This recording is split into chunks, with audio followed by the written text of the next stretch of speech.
Assalamualaikum warahmatullahi wabarakatuh. Halo anak-anak. Pada kesempatan kali ini kita akan belajar tema 4 tentang sehat itu penting, subtema 2, pembelajaran kelima dan keenam untuk kelas 5 semester 1. Jangan lupa berdoa terlebih dahulu sebelum menonton video ini. Pada pembelajaran kelima dan keenam ini, materi yang akan kita pelajari yaitu materi IPA KD 3.4 tentang pentingnya olahraga untuk kelancaran peredaran darah, materi SPDB KD 3.3 tentang properti tari dan pola lantai pada tarian, materi Bahasa Indonesia KD 3.6 tentang berbalas pantun, dan materi PPKN KD 3.2 tentang bertanggung jawab dalam melaksanakan tugas. Setelah berolahraga bela diri, tiba-tiba kepala Edo terasa pusing.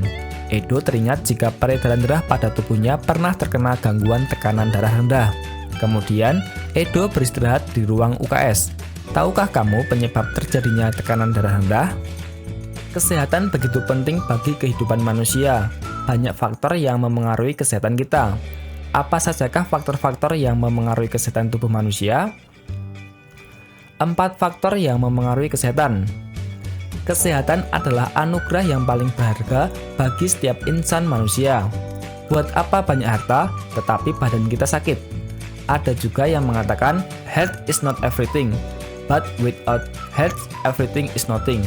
Memang kesehatan itu bukan segalanya, tetapi tanpa kesehatan segalanya tiada artinya. Saat sakit, kita akan mengalami banyak kerugian. Selain biaya berobat yang mahal, waktu produktif kita juga terbuang percuma.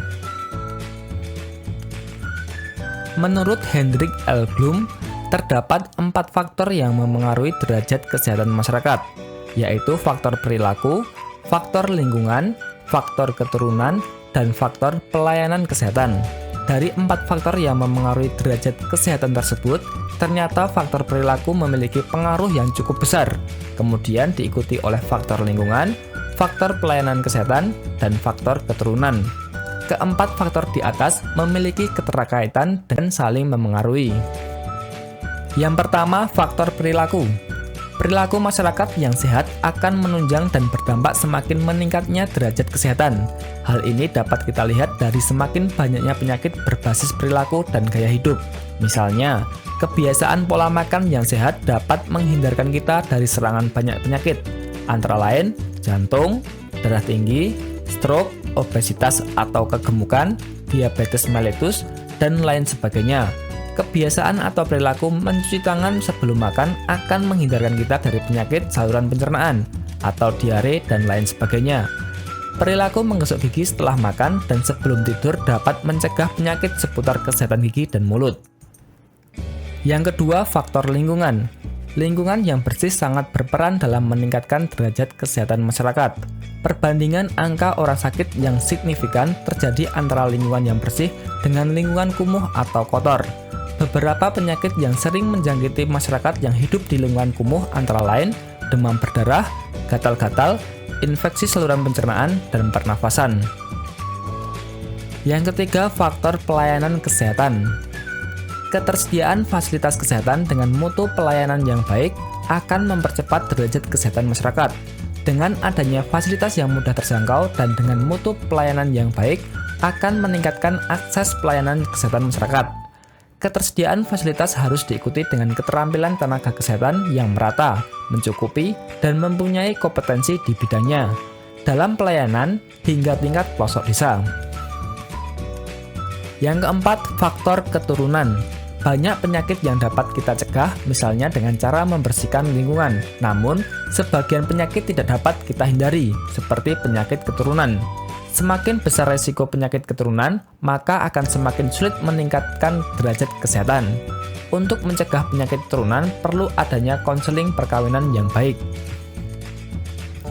Menari juga merupakan kegiatan yang menyehatkan karena menggerakkan anggota tubuh.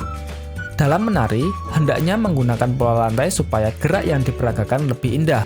Dalam menari, kadang-kadang juga dilengkapi dengan properti tari. Pada tema sebelumnya, kamu sudah belajar mengenai pola lantai.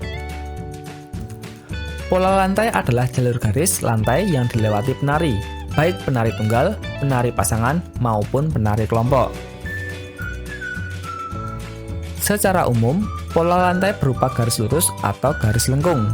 Bentuk pola garis lurus dapat dikembangkan menjadi pola lantai horizontal, vertikal, diagonal, zigzag, segitiga, segi empat, dan segi lima. Sedangkan pola lantai garis lengkung dapat dikembangkan menjadi pola lantai lingkaran, angka 8, garis lengkung ke depan, dan garis lengkung ke belakang. Berikut ini berupa contoh pola lantai garis lurus.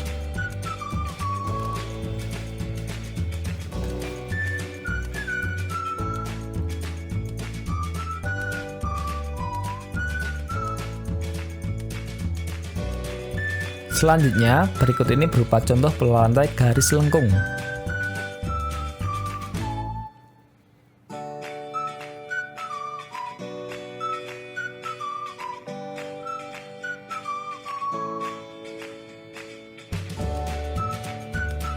Sedangkan ini berupa tarian yang diperagakan oleh Dayu dan teman-temannya menggunakan properti panah.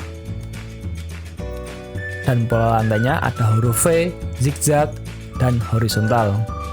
Silahkan diamati.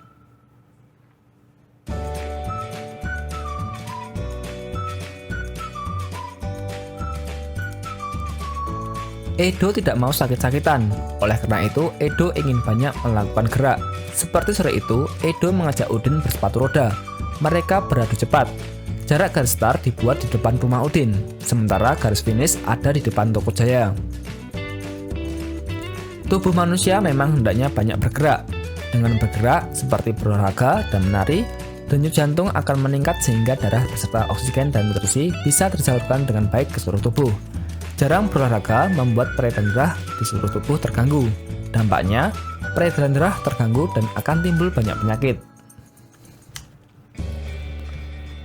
Jalan-jalan ke kota hujan, naik turun melewati bukit. Jangan lupa gerakkan badan supaya kita tak pernah sakit.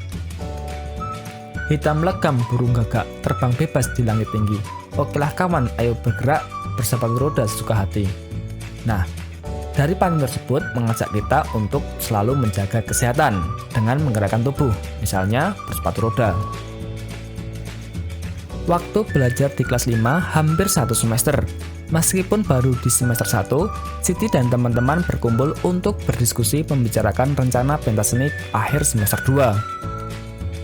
Siti dan teman-teman sepakat pada acara pentas seni akan mementaskan tarian dengan properti.